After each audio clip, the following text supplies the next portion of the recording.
And welcome to the solo edition of Wednesday night OWCP Chats with Chris and Gini. I am your solo host, Chris. Jeannie's sitting over there. She can barely talk. She's getting over being sick. And so Jeannie has the night off. That reminds me of a Anchorman. Remember that? Tits McGee has the night off. Anyways, tonight it's basically going to be a Q&A because you all have a lot of questions all the time, and so I'm going to answer those questions while we're here. However, I do have a topic that I'm going to discuss in the beginning, which is why it's so important for you to get back to work and what it takes to get back to work. So I think it's going to be an interesting topic for tonight. It'll hopefully make you think about some questions that you want to talk about regarding return to work. And again, any other questions you have, just bring them. They're going to be in the comments. Jeannie, with the very little voice she has, will read those to me and I'll answer them. I may have to repeat the question, but that's okay too. And just a little housekeeping. We are going to be in San Francisco. I'm looking at my handy calendar over there. In San Francisco at the end of next week. So we'll mention it again next week, but we're going to be training OWCP at the California OWCP conventions. We're super excited about that. And so with that said, let's get started. Let me say hello to Kevin. Kevin's in our Cleveland office. What's up? Ron will read anything you put on the teleprompter. That's exactly right. I don't have a teleprompter, so I just have to make stuff up in my head and say it out loud. And good evening from Branch 41 in Brooklyn. Frank, what's up? Dr. Bressler here in Homestead, Florida. That's right before the Keys. So welcome to the broadcast tonight, Dr. Bressler. He's one of our franchise doctors in South Florida. So let me get into this topic. Oh, Tim. What's up, Tim? All right. Tim says, feel better, Jeannie. So I'm going to get into this topic about getting back to work. And let me tell you where this came from. If some of you will recall, a couple of weeks ago, I was discussing a letter that was sent into a claims examiner by an HR person. It doesn't matter what agency, because many of the agencies have HR people that have done things similar to this. This particular letter, among other things, said that Federal Injury Centers promotes getting claims accepted, and that seems to be, and this is paraphrasing, that seems to be just because of money. Which is interesting because Kevin said my mic went out. But do you hear me now?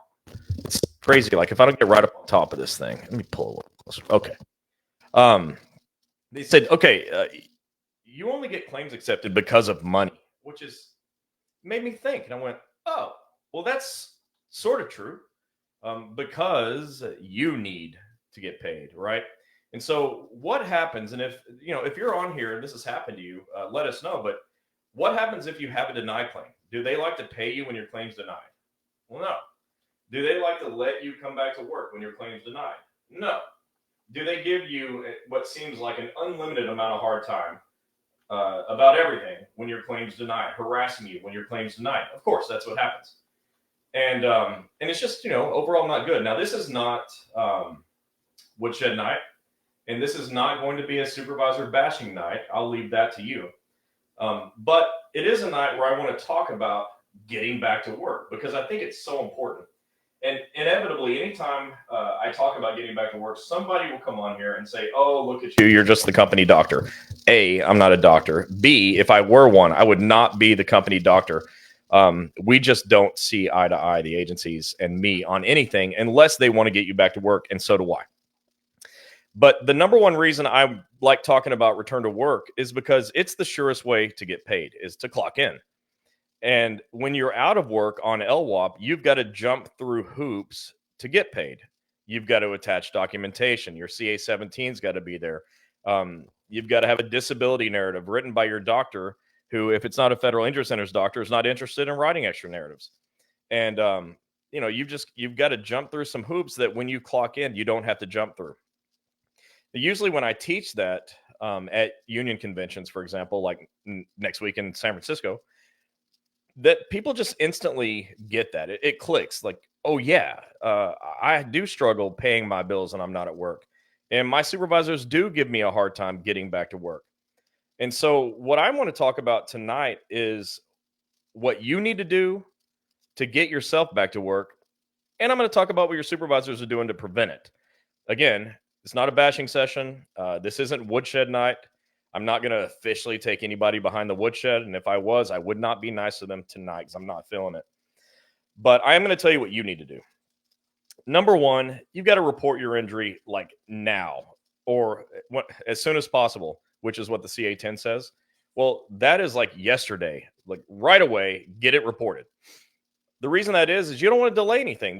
The goal is to get back to work full duty as soon as possible, as soon as medically possible, physically possible is the goal.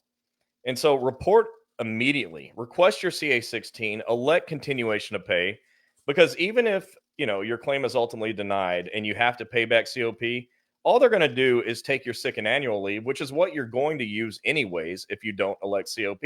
So you're not losing anything you wouldn't have lost from day one, but at least it gives you a chance to not have to use your sick and annual leave. The CA16 pays all your medical bills for the first 60 days. Well, it's a lot easier to go get help right away if you're not paying the bills.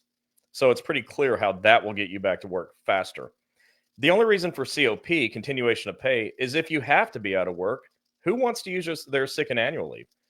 That's just frustrating, and it does run out. COP runs out as well, but hey, sick and annual leave is still there if your claim's not accepted when COP runs out.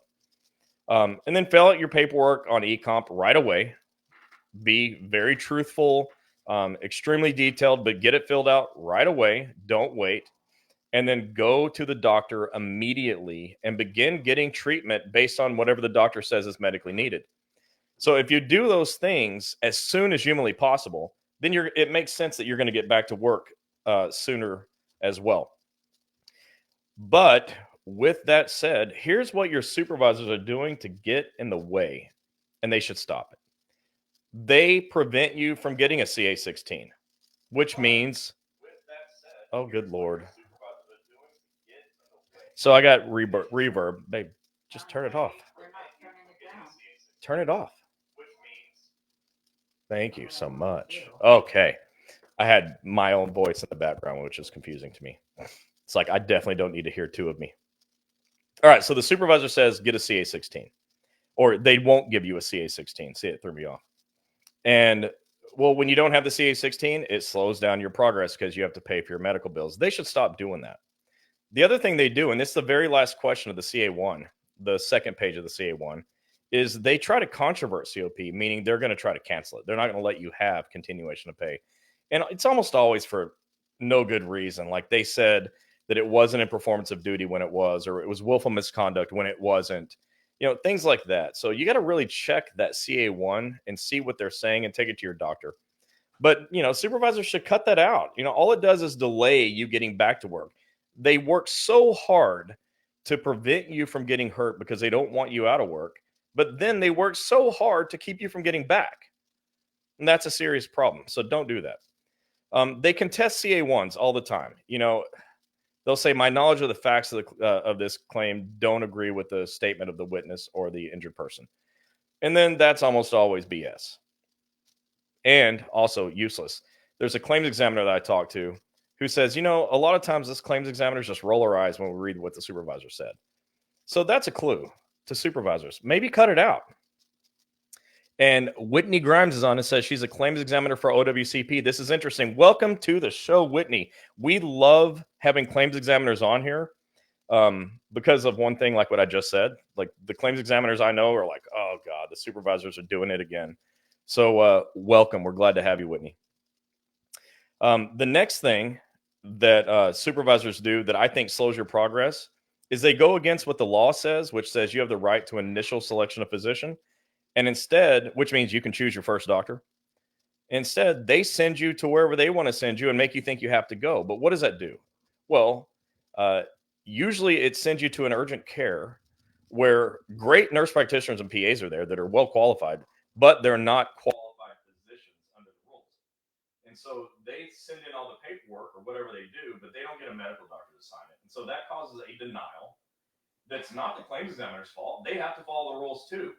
And so that denial is a delay of getting your claim accepted, which delays getting you back. So supervisors, stop sending people to doctors. They have a right to choose their own doctor. The next couple of things are about limited duty before and after the claim. And this is a big pet peeve, and it should be for you too. When your claim's not accepted, many supervisors act like they don't have to give you a limited duty offer. And you know why? It's because they don't have to do it. But there's nowhere in the rule that says they can't do it. They can do it. And what would that do? It would get you back to work. You could clock in and do something productive for the agency versus sit at home and not get paid or use your sick and annual leave, which is to me punishment. So management should get you back to work the soonest available day. Like, boom, you're willing to work, they should let you work. And then for you, you get to clock in, and that's a great thing. And you get to get paid. And you're not worried about how you're going to pay your bills next. But then what they do is when your claim is accepted, when they absolutely do have to find limited duty work, they don't. And they say, we don't have anything for you. And they send you home. And you know who that happens to most? Rural carriers. Now, maybe that's in the contract. I don't know. I haven't read it. Maybe there's a rule that says rural carriers don't get limited duty. I haven't seen it. But all I know is I see it all the time where rural carriers just get sent home. Where, in other words, you just get paid to stay home, which is unproductive. It's inefficient. That's not how the system should work. And it's not how you want it to work. People I talk to want to go back to work. And so management doesn't allow you to go back to work before or after the accepted claim. And that's a shame. Another thing that I think slows the system down is just harassment. You get harassed. Oh, you're not hurt.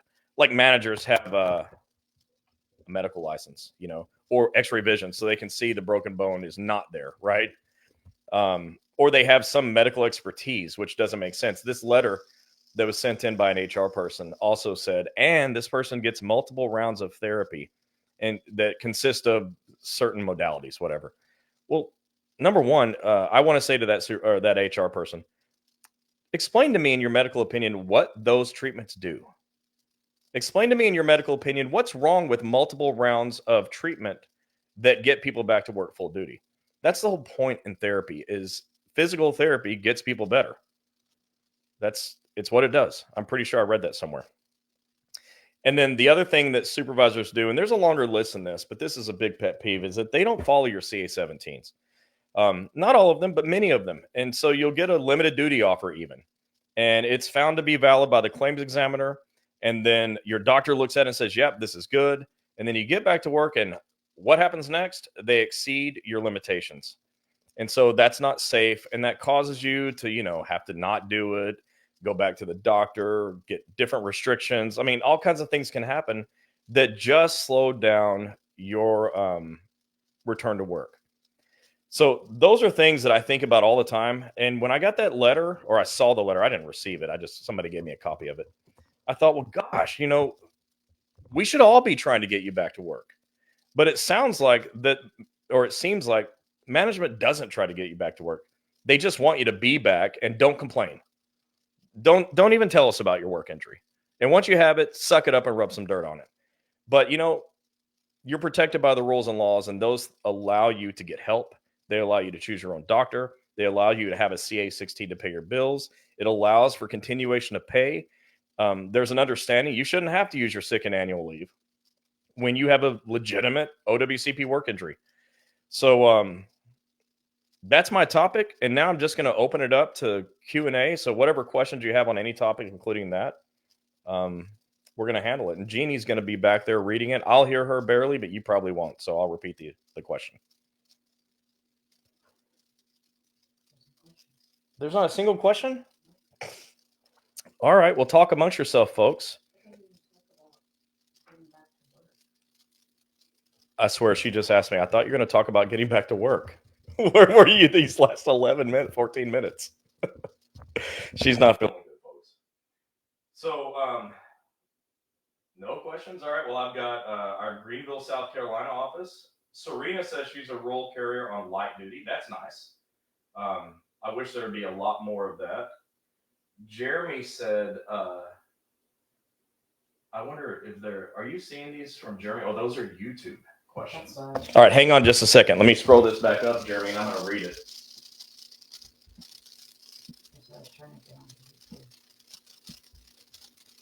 What the heck? Okay, Jeremy says, USPS employee here. Someone hit me in my LLB, was approved right away. That's awesome. Was on light duty for 3 months before I got my MRI. I got it and found out I tore my right shoulder cuff. I'll bet you felt that tear way before you got the MRI. But in the meantime, I injured my left shoulder by overuse. My boss pretty much laughed at me. My doc took me off of work. I never received continuation of pay because my boss was told not to pay me. Okay, anybody seeing? Like, these are the things I'm talking about. I got a letter in the. Hold on. It's so cool that you broke these up. Some people put like. Some people use like whole novels. Got a letter in the mail today. My cause for my left shoulder was denied because whoever was loading my stuff in eComp was mixing the two up. I have not gotten paid in 2 months and everything stopped. I can't even have surgery on my right shoulder. So, look, this is a prime example of the things that happen when the rules aren't followed and when you don't really know the rules. And I'm not saying, Jeremy, you didn't know the rules, but a lot of people don't. That's why people come here. And, what if management just did all the right things the first time? I think it's pretty clear that everything would have moved faster. Your claim was originally accepted, which is awesome, but the MRI showed that you needed a diagnosis expansion. And that expansion, if it's done, would allow you to get that surgery. So, Jeremy, what you need is a diagnosis expansion where your doctor explains how the findings of the MRI are related to the LLB accident. And that will clear it up and should cause you to be able to get that surgery pre-authorized.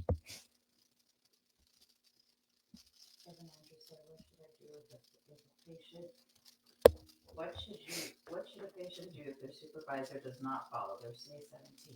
So the question is, what should a supervisor do if the supervisor does not follow the CA-17?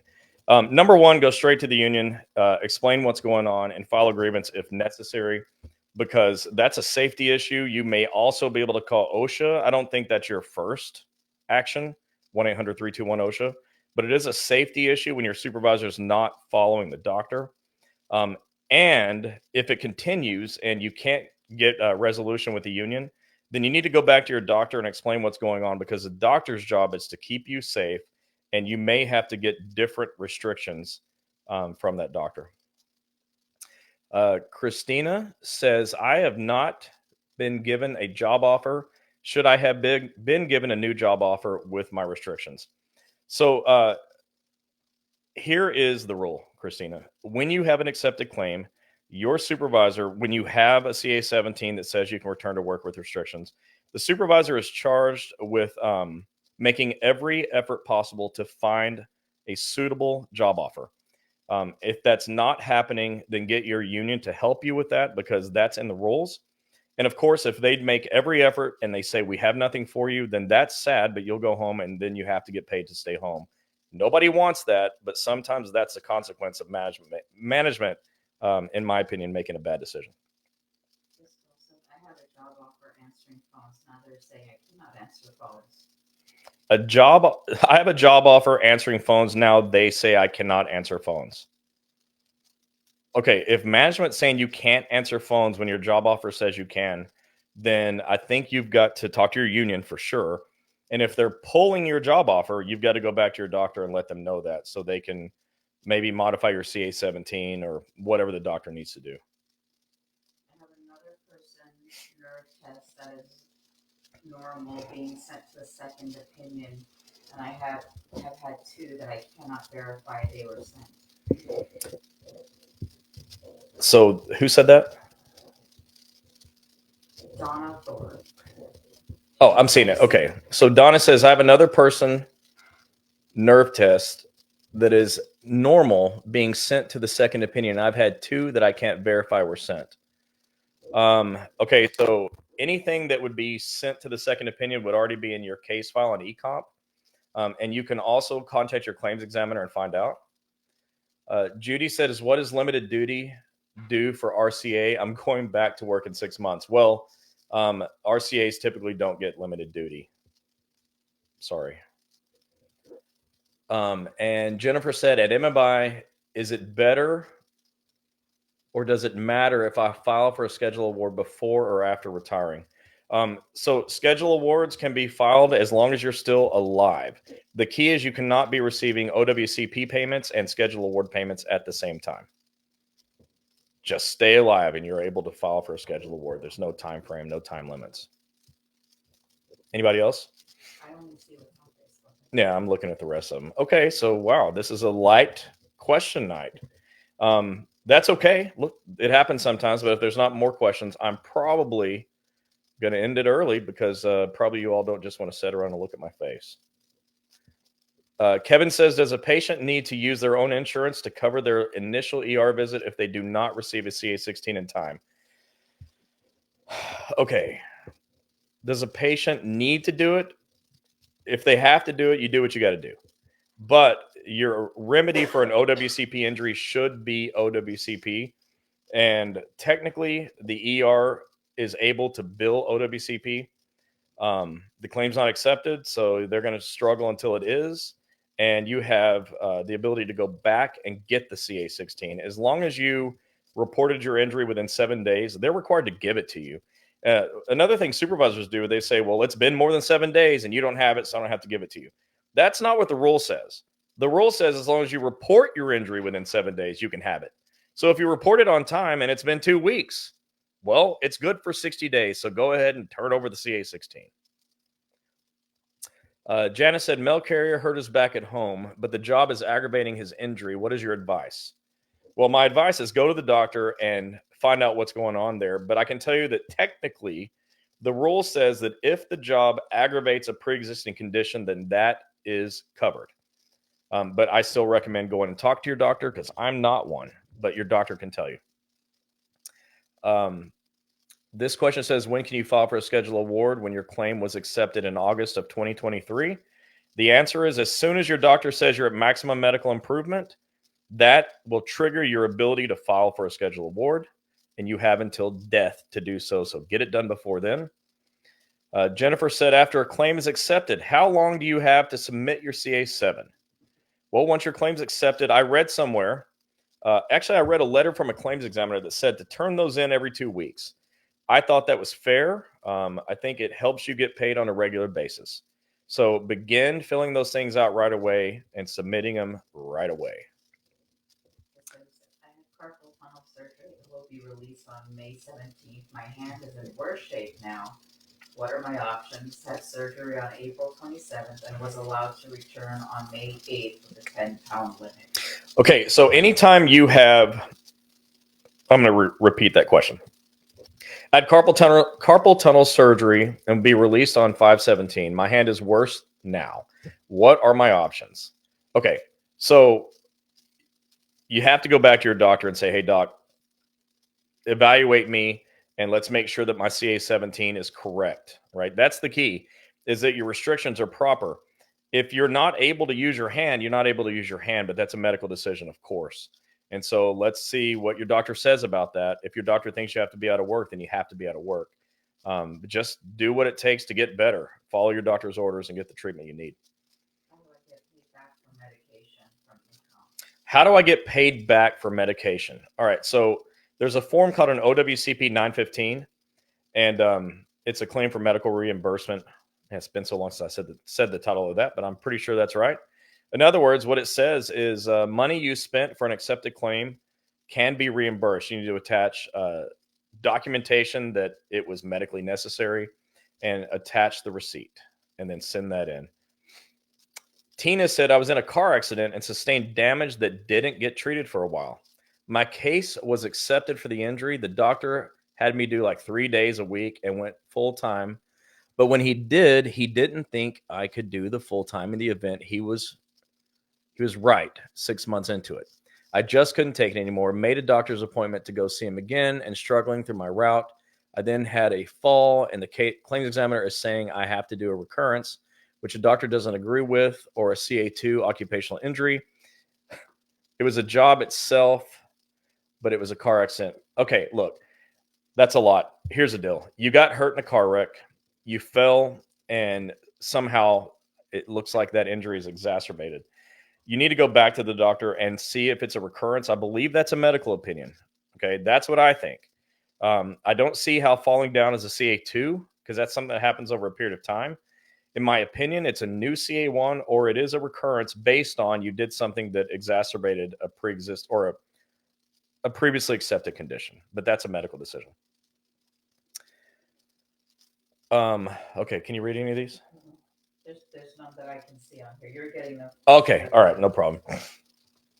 If I reach MMI in August of 22 and I'm still off work receiving OWCP because there's no work available, when I file my schedule award, will they go off the report from 2022 or am I allowed to get another opinion? When you file the schedule award, they're going to go off.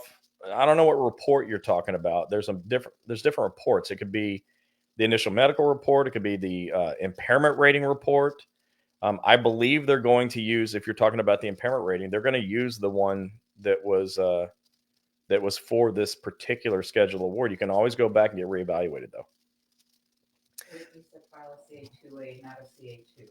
Okay, so Whitney, I agree with you, by the way. Whitney, the claims examiner, says it's not a CA2. We agree. And I like her position that's a CA2A because it looks like the job caused a recurrence. So that sounds pretty sound reasoning. How long does it take to receive schedule award once it's been turned in? I've never seen a rule anywhere that gives a time frame. Sometimes it goes to a second opinion, which sucks, but it happens. Sometimes they just pay. Other times you need to ask, hey, what's the problem? Is there anything we can do, to speed this thing along? Kevin said, what should a patient with a CA1 do if their supervisor is refusing to mark the patient COP? You're going to have to get the union involved. If you reported your injury within 30 days and you elected letter A in box 15 of the CA1 COP, and there's no reason to controvert it, then it should just be COP. So your union's going to have to go in there and say, hey, reclassify these hours from whatever it was to COP. How can someone go back and listen to these chats? Can someone just plug in the date? Yeah, Janice, look, we never delete these, so you can just go back go to Facebook, Wednesday night OWCP chats with Chris and Gini. Go to videos, and you can just keep scrolling all the way to 2016. How do I find an impairment rating doctor in St. Louis, Missouri? How do I find an impairment rating doctor in St. Louis, Missouri? The answer to anywhere in the country is go to Google and search OWCP schedule award doctor and your city and state. See what comes up. If that doesn't work, contact your claims examiner and ask if they know of anybody in your area. That's what I'd recommend. I went to a doctor in October for shoulder pain, filed a CA2, and was denied until MRI showed foreign rotator cuff on January. I was asked if I wanted to buy my sick days back that I used until January. I was told not to because I would owe more money back for my days back. But if I don't buy the days back, OWCP does not pay you for using your own sick time that you earned. They will pay towards repurchased sick time, but not pay you for your sick days used. So I owe additional $4,000 plus to buy my own days back, or OWCP doesn't pay anything. Is this correct? Okay, that was a lot, but here's the question is, I want to do leave buyback, but leave buyback is not free. And I'm going to tell you, it's not fair. Okay, you use your sick and annual leave, and you shouldn't have had to use your sick and annual leave, but it's not free. And if someone says don't do it because it's too expensive, that's not what I say. I say it's a personal decision. You've got to do the CA7B worksheet and just see if it makes sense for you. But this falls into the category of not fair, and there's nothing in the rules in OWCP that requires it to be fair. Sometimes it just feels bad. Mr. Great Davis is on. Hey, Great Davis, we're going to see you next week. Why did my pay stop for my right shoulder? I was getting paid, and as soon as I filed another CA1 form for the other, everything stopped. Well, I don't know. I know we have a claims examiner on here. I'm not going to bury her in questions. I think you should contact your own claims examiner and find out what happened and see what it would take to get that fixed. If you need to leave a voicemail, that's going to be okay. They'll get to you. Trust me. How was the decision made to medically retire an injured employee? It has been mentioned twice to me as a possibility by my nurse case manager.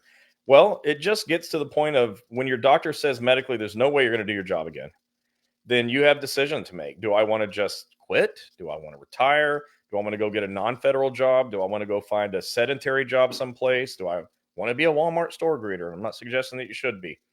But one of the options is federal retirement, which is managed by the Office of Personnel Management. And if you qualify for that, you get 60% of your salary the first year, 40% every year thereafter until actual retirement age. And you can get another non federal job for another 80% of your previous income. I don't like that option, but that's what it is. Great question, Melba Mitchell. Thank you very much. So some of you, the questions were missed. We will go back and comment on these and the platform where you asked the question. The reason they were missed is A, Gini can barely talk now, and B, I can't read that fast. And some of these are super long. So we'll go back and make sure that we give you an answer. So just watch the notifications and wherever you're watching this from, whether it's Facebook or YouTube or LinkedIn or Instagram, watch your notifications, and we will get to your questions as soon as humanly possible. And I am noticing that. So Jeannie said there's a lot of new people on tonight. Normally, these shows are a lot better. Let me tell you why. Because the girl in this book is always here. That's Jeannie. I'm Chris again. And if you're new here, the purpose of this show is to train you on things related to OWCP for federal employees. What we found out is the number one reason claims don't get accepted is because you don't know what to do. And so we're here telling you what to do, answering your questions. So whatever problems you have tonight, you don't have to have those tomorrow. This is not a management bashing session. It's not a union bashing session. It's not a claims examiner's bashing session or so forth. Okay, that's not what this is about. It's just here to help you answer your questions. Now, with that said, some of you are going to be like, yeah, but what about tonight? Well, stay tuned. We'll do that again sometime. That's the only night. The rest of this is just to give you some really good constructive answers to the problems that you're having right now. We have a franchise called Federal Injury Centers. Federal Injury Centers is a franchise just like McDonald's, just like any other franchise you can think of. We have to follow the same rules any other franchise has to follow in all the states, plus federally. And our particular franchise has doctors who are specialized in OWCP. We do all the training. They are fantastic. We've gotten over 5,000 claims approved. Our claims acceptance rate for the OWCP claims is over 93%, 97%. In some cases, nearly closer to 100. Our return to work rate is greater than 93%. In many of our offices, that is also 100%. We love getting you back to work. Aside from getting your claim accepted, my favorite thing is getting to see you go back to work, because that's how you get paid. You know, you can clock in. A good friend of mine who's a union president in New York, Richie Ray, said, I'm tired of seeing my carriers go homeless. And we took that to heart. We said, okay, Rich, and everybody like Rich, we're going to work our tails off to get your claims accepted, and we're going to get people back to work, and we're doing it at a record pace. So that's what we're here for. And part of the way we get your claims accepted and get you back to work is help you understand the system. And if you happen to be in an area where we don't have a doctor, well, then you're a leg up at least, and you know what to do next with whatever problem that you're running into. So that's why we're here, and we're really happy you're here. And if you're new, welcome, and tell your friends, because we can only help the ones that find us. I'm sorry, Melba, follow-up question. Can one not work again federally after being medically retired? You absolutely can. Heck, you could get better and get back to work. There could be another federal job you could take, and even another agency. You absolutely can do it. I'm just saying that one of the options is to get a non-federal job, and you can make the other 80%. But you are absolutely allowed to get another federal job.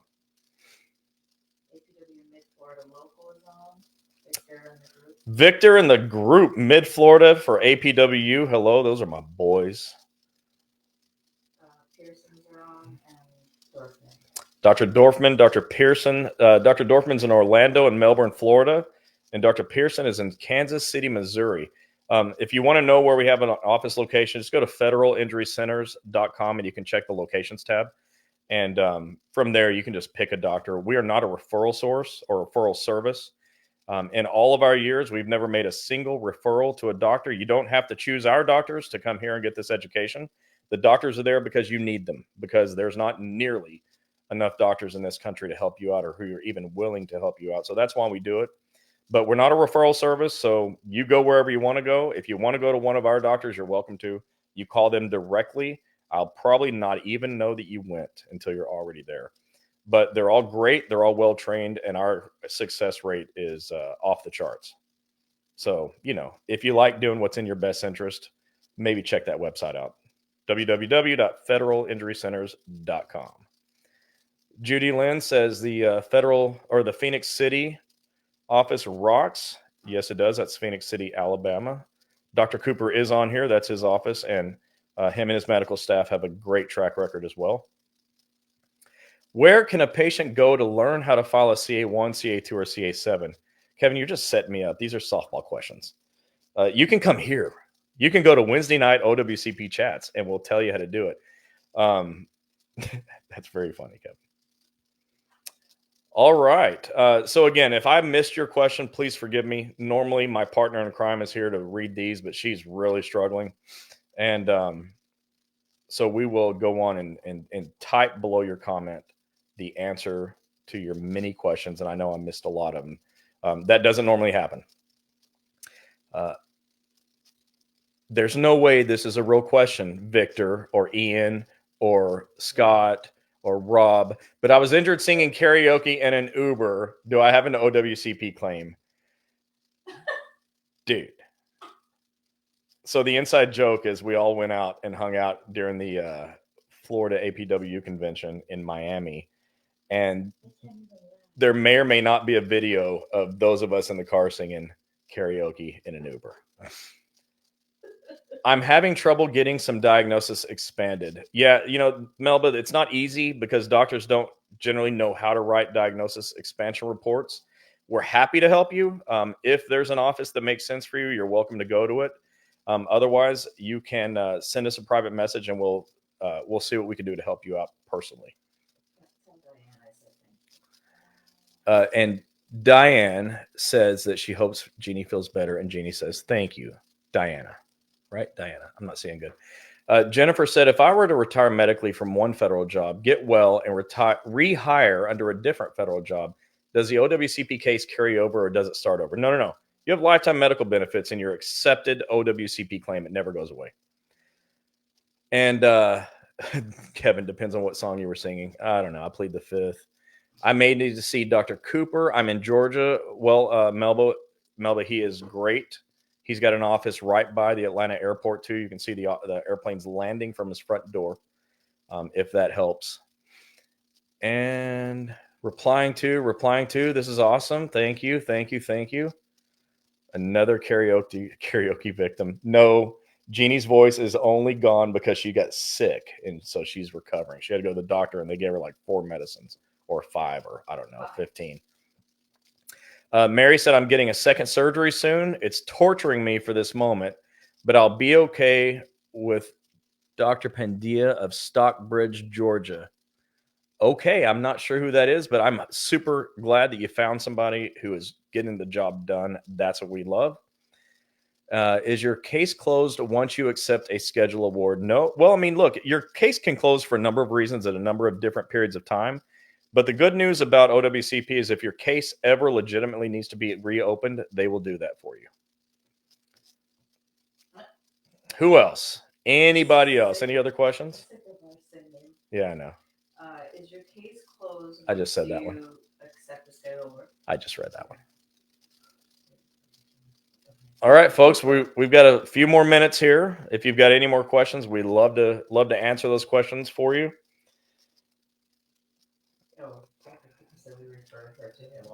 Oh, okay. So that doctor, great. So Dr. Cooper, and that's another thing. Many of our franchise doctors have a network of specialists that they refer to that will take your case and not take your money, and that's a real great key. Dr. Lee kind of started that here in the Florida area, the Tampa Bay area, and we tried to build networks of doctors and specialists around our franchisees, because we know that's another problem you have. Once you find a doc that'll take your OWCP, when they make a referral out, it's like pulling teeth. It's a nightmare trying to find a specialist that will also accept OWCP. So our offices build those relationships and help the specialists understand what they can do with your case. So it's working out good. Morgan said, I drive 170 miles to FIC. Absolutely worth it. They have been amazing. Yeah, driving 170 miles to get to one of the offices. And look, you're able to. I mean, the rule says you have the right to initial selection of physician. They don't have to pay you the 100 miles round trip if you drive a long way. But like I say, the pain of a denied claim is usually far worse than the pain of the drive. I'm glad that's working out for you. Helena said, when I retire, is my OWCP case over, or does it stay open for 3 years only? When I retire, is my OWCP case over, or does it stay open for 3 years only? There's no 3-year rule. Thank God. The only 3-year rule that I'm aware of is you have 3 years to report your injury initially and still be able to get medical attention. It does not necessarily close just because you've been retired for 3 years. It can close, as I said, for any number of reasons at any period of time, but claims examiners will reopen your case when there's a legitimate reason to do so. So don't worry about it. So Tangi, I had rotator cuff surgery on February 6th and have not gone back to work yet. When do I submit for a schedule award? So all schedule awards get submitted after your medical doctor puts you at maximum medical improvement, which is a medical determination. And once you're placed at MMI, then you can get a 6th edition impairment rating and turn that in with your CA7 for your schedule award. There's no guarantee it will be approved, but that's how it's done. And you have until death. So there's no time limit. It's not an emergency. Just, stay alive. And Siobhan, hey, we haven't seen you in a while. Siobhan, my claims examiner told me my schedule award will be paid monthly. I thought it was a lump sum. Can you clarify? It is almost always monthly. I don't remember the last time I saw a lump sum award. And you're welcome, Tangi. Very, very welcome.